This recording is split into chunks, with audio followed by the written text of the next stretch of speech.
El Evangelio glorioso. Fiel es esta palabra y digna de toda aceptación, que Cristo Jesús vino al mundo para salvar a los pecadores, de los cuales yo soy el primero. 1 Timoteo 1:15. Supongo que el mensaje que los siervos de Dios anuncian a la gente siempre debe llamarse la carga del Señor. Cuando antiguamente los profetas venían de parte del Señor, predicaban tales juicios y amenazas y calamidades que sus rostros reflejaban mucha tristeza y sus corazones pesar. Normalmente comenzaban sus mensajes anunciando: la carga del Señor, la carga del Señor. Pero ahora nuestro mensaje no tiene esa carga. Ni amenazas ni truenos forman parte del tema del ministro del Evangelio. Sólo se habla de misericordia. El amor es la suma y la sustancia de nuestro Evangelio, amor inmerecido, amor hacia el primero de los pecadores. Sin embargo, todavía es una carga para nosotros. En relación al mensaje de nuestra predicación, sigue siendo nuestro gozo y nuestra delicia predicar esa carga. Pero si otros sintieran lo que yo siento, podrían reconocer que no es fácil predicar el Evangelio. Ahora estoy tremendamente preocupado y tengo el corazón atribulado, no tanto por el tema que voy a predicar, sino por la forma en que he de hacerlo. ¿Qué pasaría si este mensaje, que es tan bueno, fracasara a causa de la incapacidad de su embajador? ¿Qué pasaría si mis oyentes rechazaran esta palabra que es digna de toda aceptación, debido a que me falta denuedo? Con toda seguridad, con mucha certeza, tal suposición es suficiente para provocar el llanto en los ojos de cualquier hombre. Dios quiera prevenir en su misericordia un resultado tan digno de lamentarse. Independientemente de cómo predique ahora, espero que esta palabra de Dios prevalezca en la conciencia de todo hombre, y que todos aquellos que nunca han encontrado un refugio en Jesús, por esta sencilla predicación de la palabra, sean persuadidos a venir para comprobar y ver que el Señor es bueno. El orgullo no permitiría nunca a ningún hombre elegir un texto como este. Es imposible lucirse con él, pues es muy simple. La naturaleza humana está presta a exclamar: no podría predicar sobre ese texto, es demasiado sencillo, no hay ningún misterio en él, no podría mostrar todo mi conocimiento. Es simplemente un anuncio sencillo y de puro sentido común. Preferiría no usarlo, ya que rebaja al hombre, no importando cuánto exalte al Señor. Por tanto, no esperen de mí otra cosa que el texto y su más sencilla explicación. Tendremos dos grandes temas. En primer lugar está el texto. Seguidamente hay una doble recomendación agregada al texto: fiel es esta palabra y digna de toda aceptación. En primer lugar, tenemos la declaración del texto. Cristo Jesús vino al mundo para salvar a los pecadores. En esa declaración hay tres cosas muy importantes. Estas son el Salvador, el pecador y la salvación. En primer lugar está el Salvador. Cuando se explica la religión cristiana, este es el punto por donde debemos empezar. La persona del Salvador es la piedra angular de nuestra esperanza. Sobre esa persona descansa la eficacia de nuestro Evangelio. Si alguien predicara un Salvador que es un simple hombre, ¿no sería digno de nuestras esperanzas? Y la salvación predicada sería inadecuada a nuestras necesidades. Y si otro predicara la salvación por medio de un ángel, vemos que nuestros pecados son tan pesados que una expiación angélica sería insuficiente. Por tanto, su evangelio se derrumbaría hasta el suelo. Quiero repetirlo, sobre la persona del Salvador descansa toda la salvación. Si no es capaz, si no ha sido facultado para hacer el trabajo, entonces ciertamente su trabajo no tiene ningún valor para nosotros y no cumple con su diseño. Pero, hermanos y hermanas, cuando predicamos el Evangelio, no debemos detenernos ni titubear. Debemos mostrarles hoy un Salvador tal que ni la tierra ni el cielo podrían mostrar. Es tan amante, tan grandioso, tan poderoso y tan bien adecuado para todas nuestras necesidades, que es muy evidente que Él fue destinado desde el principio para llenar nuestras más profundas necesidades. Sabemos que Jesucristo, que vino al mundo para salvar a los pecadores, era Dios, y que desde mucho tiempo antes de que viniera a este mundo, los ángeles lo adoraban como al Hijo del Altísimo. Cuando les predicamos al Salvador, les decimos que aunque Jesucristo era el Hijo del hombre, hueso de nuestros huesos y carne de nuestra carne, Él era desde toda la eternidad el Hijo de Dios y tenía en Él todos los atributos que constituyen la perfecta divinidad. ¿Qué otro mejor Salvador podría tener cualquier hombre que el propio Dios? ¿Acaso no es capaz de limpiar el alma el que hizo los cielos? Si desde el principio desplegó los cielos como un velo e hizo la tierra para que el hombre pudiera habitar en ella, ¿no es capaz de rescatar al pecador de la destrucción venidera? Cuando decimos que Él es Dios, declaramos a la vez que es omnipotente y que es infinito. Y cuando estos dos atributos unen sus trabajos, ¿qué puede ser imposible para ellos? Cuando Dios decide hacer algo, no puede existir ningún fracaso. Cuando Dios emprende algo, tiene que realizarse, puesto que Cristo Jesús, hombre, era también Cristo Jesús, Dios.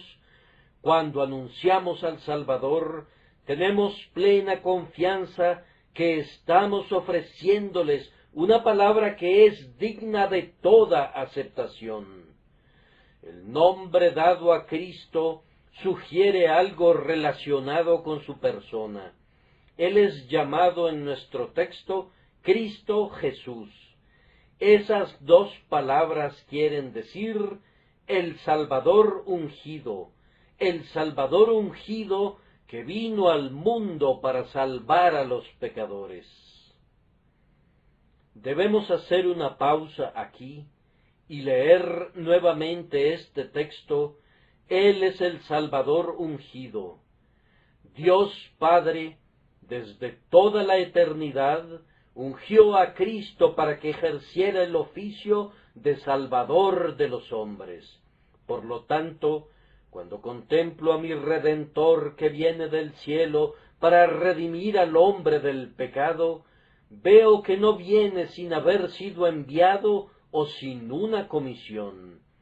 Él tiene la autoridad de su Padre que lo respalda en su trabajo. Por lo tanto, hay dos cosas inmutables sobre las cuales descansa mi alma. está la persona de Cristo, divina en sí misma, y está el ungimiento de lo alto, dándole el sello de una comisión recibida de Jehová, su Padre. Oh pecador, ¿qué otro mejor Salvador necesitarías que aquel a quien Dios ha ungido?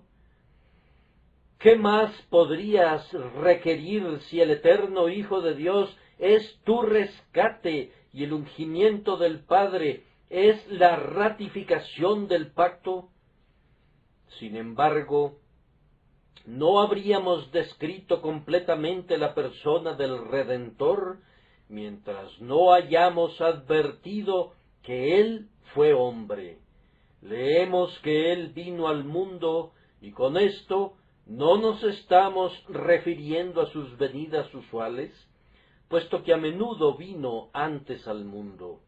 Leemos en la Escritura: descenderé, pues, para ver si han consumado su maldad según el clamor que ha llegado hasta mí, y si no, lo sabré. De hecho, Él está siempre aquí.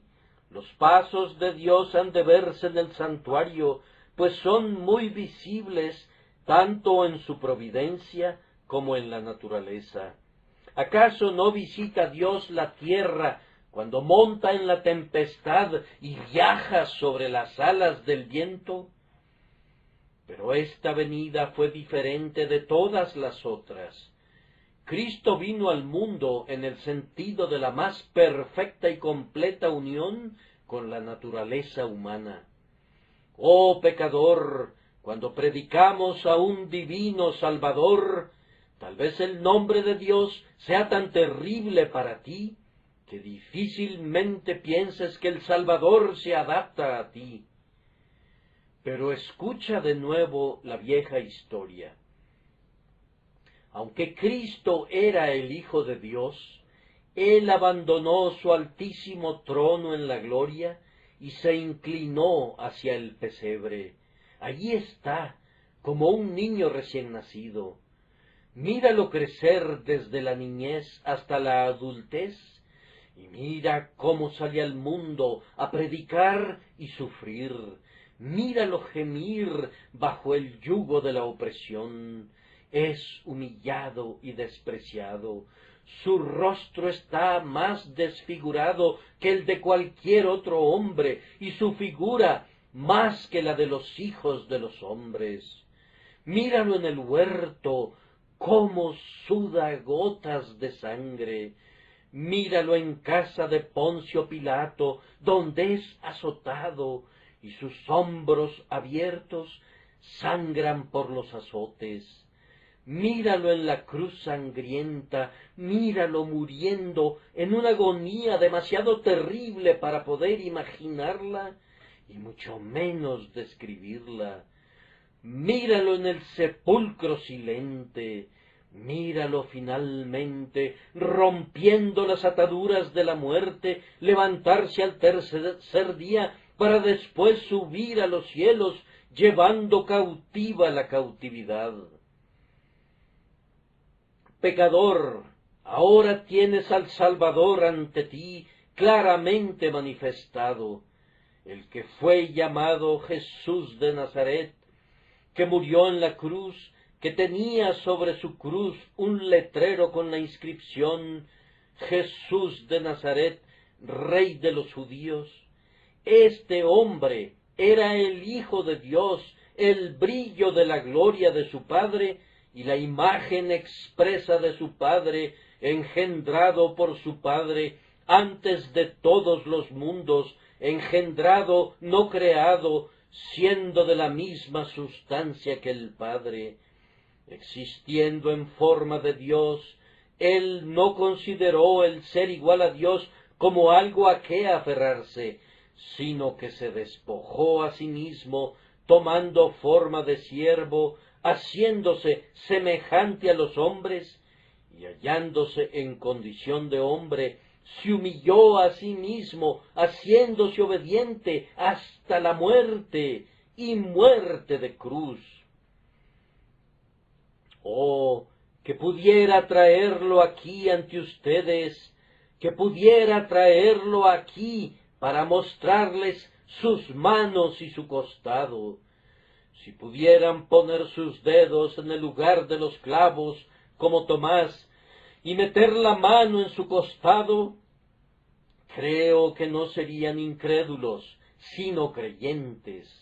Esto sé con seguridad, que si hay algo que pueda hacer creer a los hombres bajo la mano del Santísimo Espíritu de Dios, es el cuadro verdadero de la persona de Cristo. Ver es creer en su caso. Una verdadera visión de Cristo, una mirada de forma correcta hacia Él, trae la fe para el alma con toda certeza. Oh, no dudo que si conocieran a nuestro Señor, algunos de ustedes que dudan y temen y tiemblan ahora dirían: oh, yo puedo confiar en Él, una persona tan divina y sin embargo tan humana, ordenada y ungida por Dios, debe ser digna de mi fe. Yo puedo confiar en Él. No, más aún, si tuviera 100 almas, podría confiar en Él con todas ellas. Oh, si yo tuviera responsabilidad por todos los pecados de la humanidad, y yo fuera el depósito y el vertedero de toda la infamia del mundo, incluso en esas condiciones podría confiar en Él, pues un Salvador así es capaz de salvar completamente a los que vienen a Dios por medio de Él. Esta, pues, es la persona del Salvador. El segundo punto es el pecador. Si nunca hubiéramos escuchado este texto de la Biblia o alguno parecido, supongo que reinaría un silencio sepulcral en este lugar cuando comenzara a leerlo por primera vez ante ustedes. Fiel es esta palabra y digna de toda aceptación, que Cristo Jesús vino al mundo para salvar a... Pongan allí su nombre. Sé cómo inclinarían hacia adelante sus cabezas, serían todo oídos y ojos, y se esforzarían al máximo por saber por quién murió el Salvador. Cada corazón preguntaría: ¿a quién vino a salvar? Y si nunca hubiéramos escuchado el mensaje, ¿cómo palpitaría nuestro corazón lleno de temor ante la inseguridad de no poder cumplir de ninguna manera con el perfil del carácter descrito? Oh, cuán agradable es escuchar de nuevo la palabra que describe el carácter de aquellos a los que Cristo vino a salvar. Él vino al mundo para salvar a los pecadores. Reyes, no hay ninguna distinción especial para ustedes. Príncipes, no los ha seleccionado solamente a ustedes como objeto de su amor. Los mendigos y los pobres podrán probar también su gracia. Ustedes, hombres sabios, ustedes, maestros de Israel, Cristo no dice que Él vino para salvarlos especialmente a ustedes. El campesino sin educación y el analfabeta es igualmente bienvenido por su gracia. El judío, con todo y su árbol genealógico de honor, no es más justificado que el gentil. Países desarrollados con toda su civilización y su libertad, Cristo no dice que Él vino a salvarlos a ustedes. Él no los nombra a ustedes como la clase distinguida que es el objeto de su amor. No, ni ustedes que están llenos de buenas obras y que se consideran santos entre los hombres. Él tampoco los distingue a ustedes. El único y simple título tan grande y tan amplio como la humanidad misma, es sencillamente este: Jesucristo vino al mundo para salvar a los pecadores. Ahora, fíjense bien, debemos entender el texto en un sentido general cuando leemos que todos aquellos que Jesús vino a salvar son pecadores. Pero si alguien preguntara, ¿puedo concluir por el texto que yo soy salvo? Debemos entonces hacerle a su vez otra pregunta. Comenzamos con el sentido general. Jesucristo vino al mundo para salvar a los pecadores. Los hombres que Cristo vino a salvar eran por naturaleza pecadores, nada menos ni nada más que pecadores. A menudo he dicho que Cristo vino al mundo para salvar a pecadores conscientes de su pecado. Eso es muy cierto. Él vino para eso. Esos pecadores no tenían conciencia de su pecado cuando Él vino para salvarlos. Ellos no eran otra cosa sino pecadores muertos en sus delitos y pecados cuando Él vino a ellos. Es una noción común que debemos predicar, que Cristo murió para salvar a los que son llamados pecadores sensibles. Eso es muy cierto. Pero ellos no eran pecadores sensibles cuando Cristo murió para salvarlos. Él los vuelve pecadores sensibles, es decir, que sienten convicción de pecado como un efecto de su muerte. Aquellos por quienes murió son descritos, sin ningún adjetivo que disminuya el alcance de la palabra, como pecadores, como simples pecadores, sin ningún distintivo de mérito o marca de bondad que los pueda distinguir de sus compañeros. Pecadores. Ahora, el término incluye una muestra de cada tipo de pecadores. Los pecados de algunos hombres son poco visibles, tienen educación religiosa y poseen también educación moral, por tanto, no se lanzan a las profundidades del pecado, se contentan con marchar a lo largo de las costas del vicio y se guardan de aventurarse tierra adentro. Ahora bien, Cristo ha muerto por estos también, ya que muchos de ellos han sido conducidos a conocerlo y a amarlo. Que nadie piense que debido a que sus pecados son menores, hay menos esperanza para él. Qué extraño es que algunos piensen así. Si hubiera sido un blasfemo, dirá alguien, o hubiera perjudicado a muchos, habría tenido más esperanza.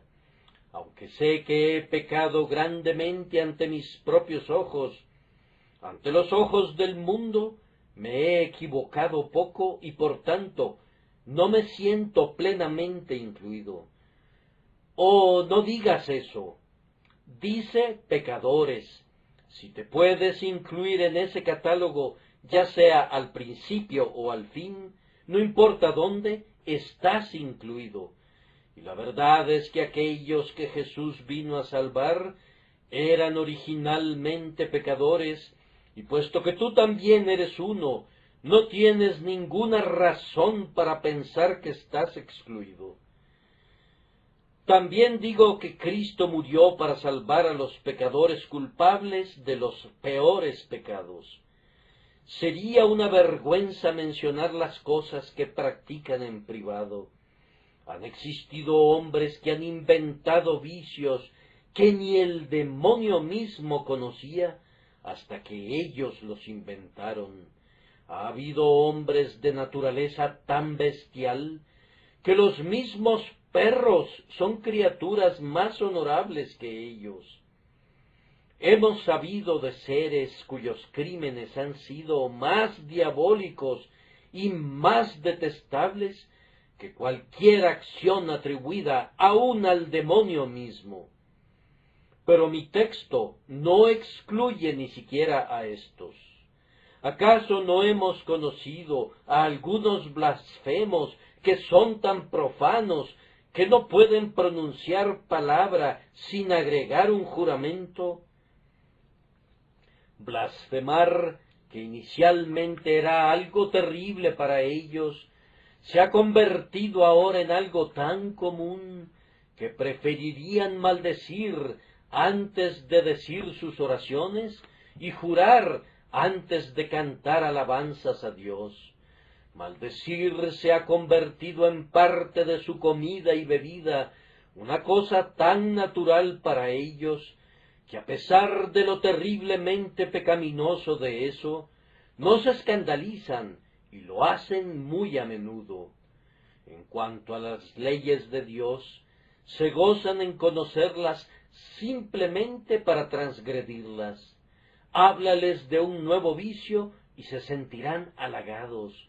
Se han vuelto como aquel emperador romano que estaba rodeado de parásitos aduladores que no conocían mejor forma de agradarlo que inventando algún nuevo crimen.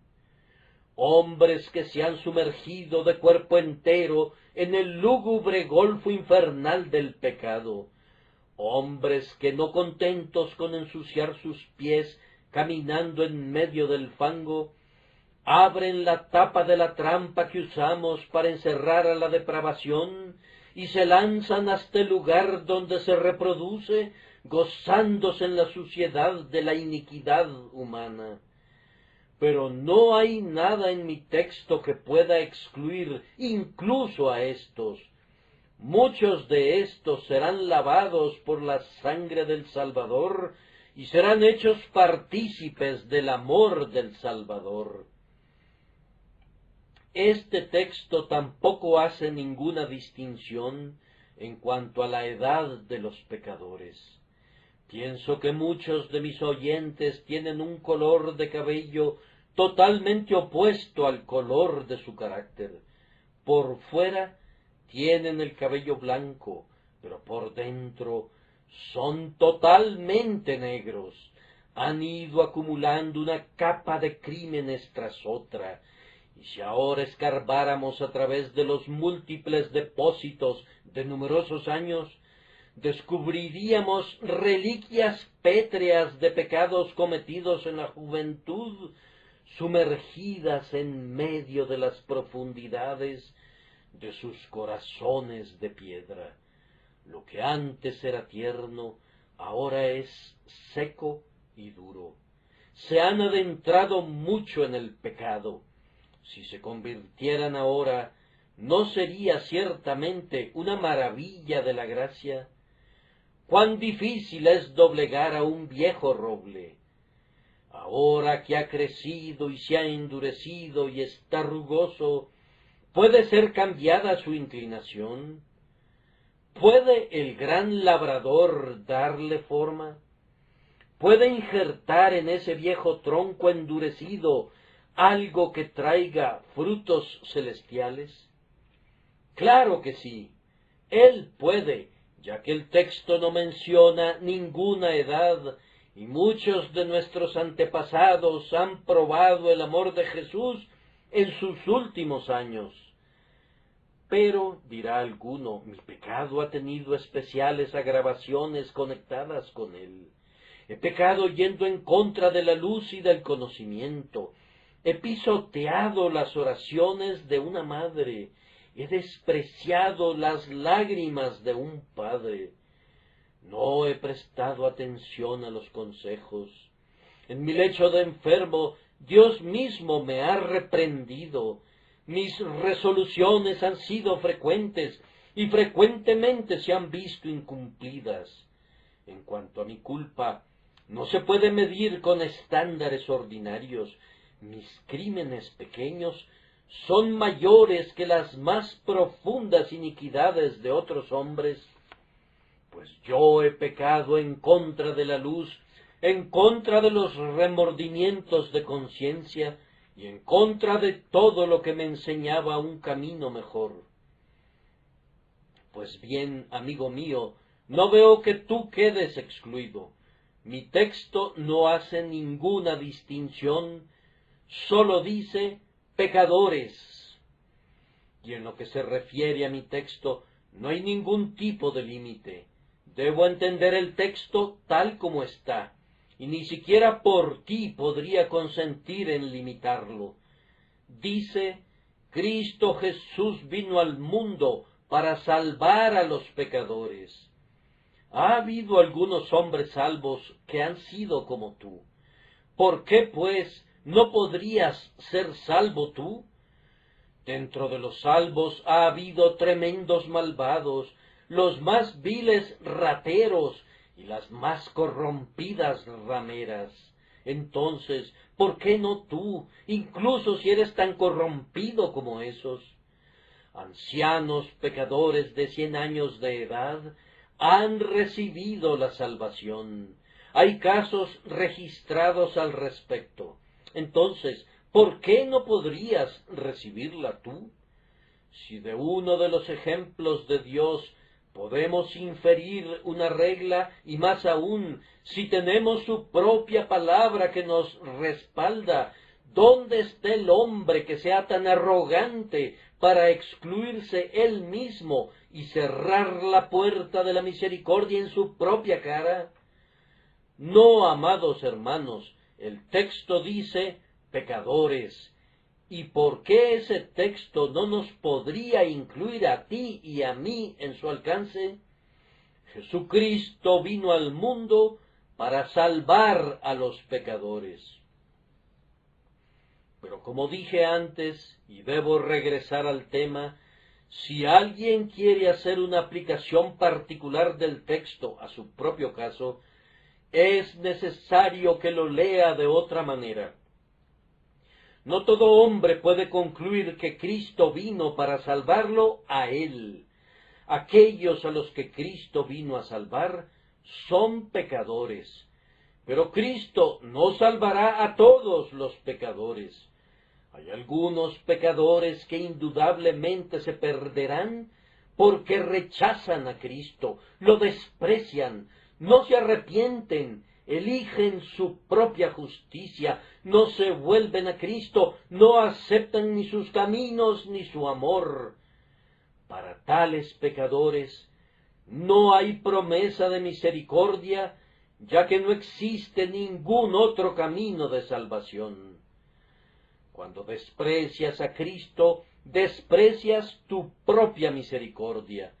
Si te alejas de Él, habrías demostrado que su sangre no es eficaz para ti. Desprécialo, y cuando lo desprecies, entonces muérete sin entregar tu alma en sus manos, y habrías dado muestras terribles de que aunque la sangre de Cristo es todopoderosa, nunca te fue aplicada a ti, nunca fue rociada en tu corazón para quitar tus pecados. Si quiero saber si Cristo murió por mí, de tal manera que ahora pueda creer en Él y sentir mi salvación, debo responder a esta pregunta: ¿siento hoy que soy un pecador? No lo digo simplemente por quedar bien, sino que lo siento realmente. En lo más profundo de mi alma es esa una verdad de Dios grabada con fuego en letras mayúsculas: yo soy un pecador. Entonces, si es así, Cristo murió por mí. Estoy incluido en su propósito especial. El pacto de la gracia incluye mi nombre en el viejo libro de la elección eterna. Allí está incluida mi persona. Sin duda alguna seré salvo si, sintiéndome ahora un pecador, me arrojo sobre esa sencilla verdad de Dios y creo y confío en ella como mi ancla en los tiempos de tormenta. Díganme, hermanos y hermanas, ¿no están preparados a confiar en Él? ¿Acaso no hay entre ustedes algunos capaces de decir que se reconocen pecadores? Oh, te suplico, quien quiera que seas, que creas en esta gran verdad de Dios, que es digna de toda aceptación. Cristo Jesús vino para salvarte. Conozco tus dudas, conozco tus temores, puesto que yo mismo los he tenido, y el único camino por el cual puedo mantener vivas mis esperanzas es simplemente este: cada día soy traído a la cruz. Creo que hasta mi lecho de muerte no tendré otra esperanza sino esta. Nada en mis manos llevo, simplemente a tu cruz me apego. Y la única razón por la que creo en este momento que Jesucristo es mi Redentor es simplemente esta: yo sé que soy un pecador. Lo siento y me duele, y a pesar de que lo lamento mucho, cuando Satanás me dice que no puedo ser del Señor, saco de mi misma lamentación la conclusión confortable que, puesto que Él me ha hecho sentir que estoy perdido, no lo habría hecho a menos que tenga la intención de salvarme. Y puesto que me ha permitido ver que pertenezco a esa grandiosa clase de personas que Él vino a salvar, deduzco de ello, más allá de toda duda, que Él me salvará. ¿O pueden hacer ustedes lo mismo? Ustedes, almas que están golpeadas por el pecado, cansadas, tristes y desilusionadas, y para quienes el mundo se ha convertido en una cosa vana. Ustedes, espíritus cansados, que han tenido su ronda de placer y ahora están exhaustos por el aburrimiento o incluso por la enfermedad y desean verse liberados, ¿pueden hacer lo mismo? Oh, ustedes, espíritus que están buscando algo mejor de lo que puede ofrecerles este mundo loco, yo les predico el bendito evangelio del bendito Dios. Jesucristo, el Hijo de Dios, nacido de la Virgen María, que padeció bajo Poncio Pilato, que fue crucificado, muerto y sepultado, y que fue levantado de nuevo el tercer día, para salvarlos a ustedes, sí, a ustedes, pues Él vino al mundo para salvar a los pecadores. Y ahora, muy brevemente, el tercer punto. ¿Qué quiere decir salvar a los pecadores? Cristo vino para salvar a los pecadores. Hermanos, si necesitan un cuadro que les muestre lo que significa ser salvados, déjenme presentarles uno. Hay un pobre infeliz que ha vivido durante muchos años en el más horrendo pecado. Se ha hecho tan indiferente al pecado que sería más fácil cambiar el color de su piel que él aprendiera a hacer el bien. La borrachera y el vicio y la locura han arrojado su red de hierro sobre él, y se ha convertido en alguien detestable, pero incapaz de salir de esa condición. ¿Puedes verlo? Se tambalea precipitadamente hacia su ruina, desde su niñez hasta su juventud, y desde su juventud hasta su adultez, ha pecado sin freno, y ahora se encamina hacia sus últimos días. La fosa del infierno ya está iluminando su camino, y sus terribles rayos casi tocan su rostro, pero él todavía no se da cuenta. Continúa en su impiedad, despreciando a Dios y odiando su propia salvación. Dejémoslo allí. Han pasado algunos años, y ahora escuchen otra historia. Pueden ver a aquel espíritu que se destaca entre la multitud, cantando de manera muy dulce sus alabanzas a Dios. Advierten que está vestido de blanco, un símbolo de su pureza. Lo ven cuando lanza su corona a los pies de Jesús y le reconoce como Señor de todo. Escúchenlo. ¿Lo oyen cantar la melodía más dulce que se ha escuchado en el paraíso? Pongan atención, el himno es este: yo, el primero de los pecadores soy, mas Jesús por mí murió. Al que nos ama y nos libró de nuestros pecados con su sangre, a él sea la gloria y el dominio para siempre jamás. ¿Y quién es el que así compite con las melodías de los serafines? El mismo hombre que un poco antes era terriblemente depravado, exactamente el mismo hombre, pero fue lavado, fue santificado, fue justificado. Si me preguntaran entonces lo que quiere decir salvación, les responderé que abarca todo el trayecto entre ese pobre hombre desesperadamente caído que vimos inicialmente y el espíritu elevado a las alturas, ocupado en alabar a Dios, que vimos al final. Eso es lo que significa ser salvo, que nuestros viejos pensamientos sean renovados, que nuestros viejos hábitos y costumbres sean renovados, que nuestros viejos pecados sean perdonados y que recibamos una justicia que no es nuestra. Tener paz en nuestra conciencia, paz con el hombre y paz con Dios. Tener el vestido sin mancha de una justicia que no es nuestra sobre nuestro cuerpo y ser sanados y lavados.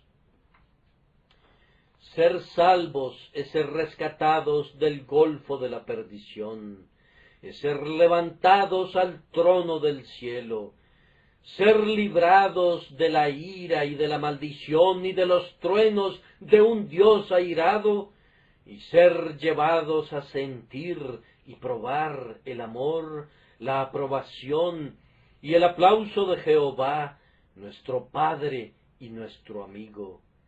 Y Cristo da a los pecadores todo eso. Cuando predico este sencillo evangelio, no tengo nada que ver con aquellos que no se consideren pecadores.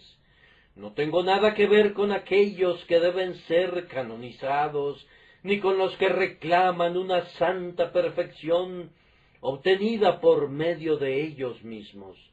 Mi evangelio es para los pecadores y sólo para los pecadores, y la totalidad de esta salvación, tan amplia y brillante e indeciblemente preciosa y eternamente segura, está dirigida hoy a los marginados, a los desechados, en una palabra, está dirigida a los pecadores.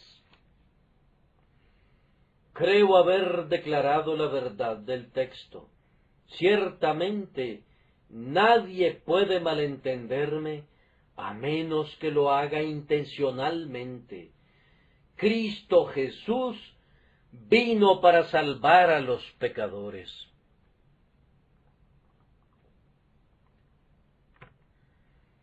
Y ahora, aunque mi tarea llega a su fin, me queda por delante la parte más difícil, la doble recomendación del texto.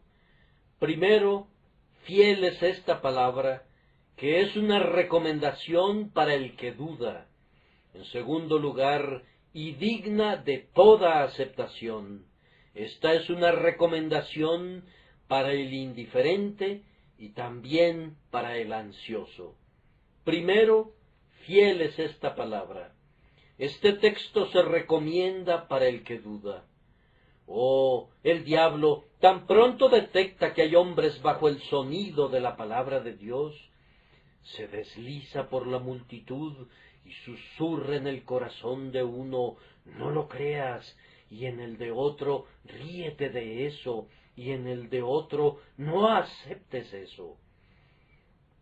Y cuando se topa con una persona a quien va dirigido el mensaje, alguien que se siente pecador, entonces el diablo redobla sus esfuerzos para que no crea en absoluto el mensaje. Sé lo que Satanás te dijo a ti, mi pobre amigo, allá. Dijo, no lo creas, es demasiado bueno para ser cierto. Déjenme responderle al diablo con las propias palabras de Dios. Fiel es esta palabra, es buena y es tan verdadera como buena. Es demasiado buena para ser realidad si Dios mismo no la hubiera dicho. Pero puesto que Él la dijo, no es demasiado buena para no ser realidad. Te diré por qué piensas que es demasiado buena para ser cierto. Es porque tú pesas el grano de Dios con tu propia balanza. Por favor, recuerda que tus caminos no son sus caminos, ni sus pensamientos son tus pensamientos. Como son más altos los cielos que la tierra, así son sus caminos más altos que vuestros caminos, y sus pensamientos más altos que vuestros pensamientos. Pues bien, tú piensas que si algún hombre te ofende, no podrías perdonarlo. Sí, pero Dios no es un hombre. Él puede perdonar donde tú no puedes perdonar. Y en esas situaciones donde tú agarrarías a tu hermano por el cuello, Dios lo perdona 70 veces 7. No conoces a Jesús de otra manera, creerías en Él. Creemos honrar a Dios cuando pensamos graves cosas de nuestros pecados. Recordemos que mientras debemos pensar grandemente en nuestros pecados, no le damos la honra a Dios si pensamos que nuestro pecado es más grande que su gracia. La gracia de Dios es infinitamente más grande que nuestros mayores crímenes. Solo hay una excepción que Él ha establecido, y un penitente no está incluido en esa excepción. Les suplico, por tanto, que tengan una mejor opinión de Él. Piensen cuán bueno es Él y cuán grandioso es. Y cuando sepan que este es un dicho verdadero, espero que lancen a Satanás muy lejos de ustedes y no piensen que esto es demasiado bueno para ser verdadero. Sé lo que Él va a decirles a continuación. Bien, si esto es cierto, no lo es para ti. Es cierto para el mundo entero, pero no para ti. Cristo murió para salvar a los pecadores. Es cierto que tú eres un pecador, pero tú no estás incluido aquí. Dile al diablo en su cara que es un mentiroso. No hay otra forma de responderle que usando un lenguaje directo. Nosotros no creemos en la individualidad de la existencia del demonio como creía Martín Lutero. Cuando el demonio venía a él, lo trataba de la misma manera que a otros impostores, lo lanzaba fuera con frases duras. Díganle por la autoridad del mismo Cristo que es un mentiroso. Cristo dice que Él vino para salvar a los pecadores. El diablo dice que no es así. Virtualmente él dice que no es así, puesto que declara que Él no vino para salvarte a ti, y tú sientes que eres un pecador. Dile que es un mentiroso y mándalo a volar. De todas maneras, no compares nunca el testimonio de Satanás con el de Cristo. Cristo te mira hoy desde la cruz del Calvario con los mismos amantes ojos llenos de lágrimas que una vez lloraron viendo a Jerusalén. Te mira, hermano mío, hermana mía, y dice a través de estos labios míos: yo vine al mundo para salvar a los pecadores. Pecador, ¿no vas a creer en Él y confiar tu alma en sus manos? ¿No vas a decir: dulce Señor Jesús, tú serás nuestra confianza a partir de ahora? Por ti renuncio a todas las otras esperanzas. Tú siempre serás mío. Ven, tímido amigo, voy a tratar de darte ánimo, repitiendo nuevamente el texto: Jesucristo vino al mundo para salvar a los pecadores. Te exhorto por tu honestidad, que puesto que afirmas creer en la Biblia, que creas en esto. Allí está. ¿Crees en Jesucristo? Por favor, respóndeme. ¿Crees que miente? ¿El Dios de la verdad se inclinaría a mentir? No, dices tú, todo lo que Dios diga lo creo. Pues es Dios quien te lo dice en su propio libro. Él murió para salvar a los pecadores. Veamos otra vez. ¿No crees en los hechos? ¿No se levantó Jesucristo de su sepulcro? ¿No demuestra eso que su evangelio es auténtico? Y si el evangelio es auténtico, todo lo que Cristo declara que es el evangelio debe de ser verdadero. Te exhorto, puesto que crees en su resurrección, a que creas que Él murió por los pecadores y que abraces esta verdad. Además, ¿quieres negar el testimonio de todos los santos en el cielo y de todos los santos en la tierra? Pregunta a cada uno de ellos y te dirán que esto es verdad. Él murió para salvar a los pecadores. Yo, como uno de los más humildes de sus siervos, doy mi testimonio. Les digo que cuando Jesús vino para salvarme, no encontró nada bueno en mí. Sé con toda certeza que no había nada en mí que pudiera recomendarme ante Cristo. Y si me amó porque así lo quiso, porque no había nada en mí para que me amara, nada que Él pudiera desear en mí.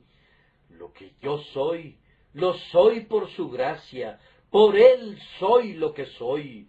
Pero al principio me encontró como un pecador, y la única razón de su elección fue su soberano amor. Pregunta todo el pueblo de Dios, y todos te dirán lo mismo. Pero tú dices que eres un terrible pecador, pues no eres más pecador que algunos de los que ya están en el cielo. Dices que eres el más grande pecador que jamás haya existido. Yo digo que estás equivocado. El más grande de los pecadores murió hace años y se fue al cielo. Mi texto así lo dice, de los cuales yo soy el primero. Entonces puedes ver que el más grande de los pecadores fue salvado antes que tú. Y si el primero de los pecadores ha sido salvado, ¿por qué no serías salvado tú también? Los pecadores están formados en una fila, y veo que uno sale de la fila y dice: abran paso, yo voy a la cabeza, yo soy el primero de los pecadores. Denme el lugar más humilde, déjenme tomar el lugar de menor jerarquía. No, grita otro, tú no, yo soy un mayor pecador que tú. Entonces viene el apóstol Pablo y dice: reto a ustedes, Manasés y Magdalena, yo los reto a ustedes. Yo tendré el lugar más humilde. Yo fui un blasfemo, un perseguidor y alguien que hizo mucho daño, pero he obtenido misericordia para que Cristo Jesús mostrase en mí, el primero, toda su clemencia. Entonces, Si Cristo ha salvado al peor de los pecadores que haya existido, oh pecador, no importa cuán pecador seas, no puedes ser más pecador que el primero, y Él tiene la capacidad de salvarte. Oh, te suplico por los miles y miles de testigos alrededor del trono, y por los miles de testigos en la tierra, por Jesucristo, el testigo en el Calvario, por la sangre derramada que testifica aún ahora, por Dios mismo y por su palabra que es fiel, te imploro que creas en esta palabra fiel, que Jesucristo vino al mundo para salvar a los pecadores. Y ahora vamos a concluir. En segundo lugar, este texto se recomienda para los indiferentes y también para los preocupados. Este texto es digno de toda aceptación por parte de la persona indiferente. Oh hombre, tú lo desprecias. Observé cómo torcías tus labios en son de burla. La historia fue dicha de manera deficiente y tú te burlaste de ella. Dijiste en tu corazón, ¿y a mí qué? Si esto es lo que predica este hombre, no me interesa escucharlo. Si este es el Evangelio, no es nada. Ah, amigo mío, es algo, aunque no lo sepas, es digno de tu aceptación el tema que he predicado, sin importar la pobreza de mi predicación, es sumamente digno de atención. No me importa lo que el mejor orador pueda decirte, nunca tendrá un tema mejor que el mío. Si el propio Demóstenes o Cicerón estuvieran aquí, no podrían nunca tener un mejor tema. Aunque un niño te presentara este tema, sería digno de tu atención, pues es sumamente importante. Amigo, no es tu casa la que está en peligro. No es únicamente tu cuerpo, es tu alma. Te suplico por la eternidad, por sus tremendos terrores, por los horrores del infierno, por esa terrible palabra, eternidad, eternidad. Te suplico como hombre, como tu hermano, como alguien que te ama y que desea librarte del horno, te suplico que no desprecies tus propias misericordias, porque esto es digno de ti, amigo, digno de toda tu atención y digno de tu aceptación sin límites. ¿Eres sabio? Esto es más digno que tu sabiduría. ¿Eres rico? Esto es más digno que toda tu riqueza. ¿Eres famoso? Esto es más digno que todo tu honor. ¿Eres de noble linaje? Esto es más digno que todo tu árbol genealógico, que toda tu apreciable herencia. Lo que predico es el tema más digno bajo el cielo, porque durará cuando todas las demás cosas desaparezcan. Estará a tu lado cuando tengas que estar solo. A la hora de la muerte abogará a tu favor cuando tengas que responder al llamado de la justicia en el tribunal de Dios. Y será tu eterna consolación a través de las edades sin fin. Es digno de tu aceptación. ¿Te sientes preocupado? ¿Está triste tu corazón? Dices, deseo ser salvo. ¿Puedo confiar en este Evangelio? ¿Es lo suficientemente fuerte para cargarme? Yo soy un gigantesco pecador. ¿No se derrumbarán sus pilares cual hojas bajo el peso de mi pecado? Soy el primero de los pecadores. ¿Serán sus portales lo suficientemente amplios para recibirme? Mi espíritu está enfermo por el pecado. ¿Puede curarme esta medicina? Sí, el Evangelio es digno de ti, es igual a tu enfermedad, es igual a tus necesidades, es completamente suficiente para tus demandas. Si tuviera un medio evangelio que predicar, o un evangelio defectuoso, no lo predicaría con ardor, pero tengo uno que es digno de toda aceptación.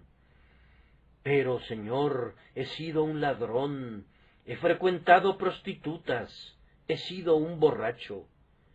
Es digno de ti, pues Él vino para salvar a los pecadores, y tú eres uno. Pero, Señor, he sido un blasfemo. No te excluye ni siquiera a ti, es digno de tu aceptación. Pero observa bien, es digno de toda la aceptación que tú puedas darle. No solamente debes aceptarlo con la mente, tienes que aceptarlo en tu corazón.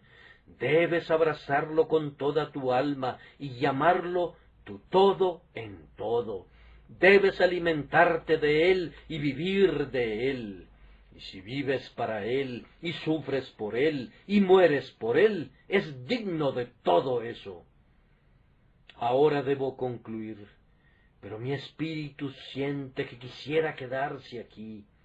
Es muy extraño que muchos hombres no se preocupen por sus almas, cuando este servidor hoy está muy preocupado por ustedes. ¿Qué me debería importar que los hombres se perdieran o se salvaran? ¿Me serviría de algo la salvación de ustedes? Definitivamente no tengo ninguna ganancia en ello, y sin embargo siento más por ustedes, por muchos de ustedes, de lo que ustedes sienten por ustedes mismos. Oh, qué extraño endurecimiento del corazón es revelado en el hecho que un hombre no se preocupe de su propia salvación, que sin mediar ningún pensamiento rechace la más preciosa verdad de Dios. Detente, pecador, detente, antes de que te alejes de tu propia misericordia. Detente una vez más, porque tal vez este sea uno de tus últimos avisos, o peor aún, tal vez sea el último aviso que vayas a sentir jamás. Ahora lo sientes. Oh, te suplico que no apagues el espíritu. Cuando termines de oír este sermón, no regreses a tus vanas preocupaciones, no olvides qué tipo de hombre eres. Busca un lugar tranquilo, entra en tu aposento, cierra la puerta, arrójate al suelo junto a tu cama y confiesa tu pecado. Clama a Jesús, dile que eres un hombre degradado y en la ruina, sin su gracia soberana. Dile que has oído hoy que Él vino para salvar a los pecadores, y que el pensamiento de un amor como ese te ha llevado a deponer las armas de tu rebelión. Dile que deseas de todo corazón ser suyo. Allí, con tu rostro contra el suelo, suplícale y dile: Señor, sálvame, que perezco. El Señor los bendiga a todos, por nuestro Señor Jesucristo. Amén.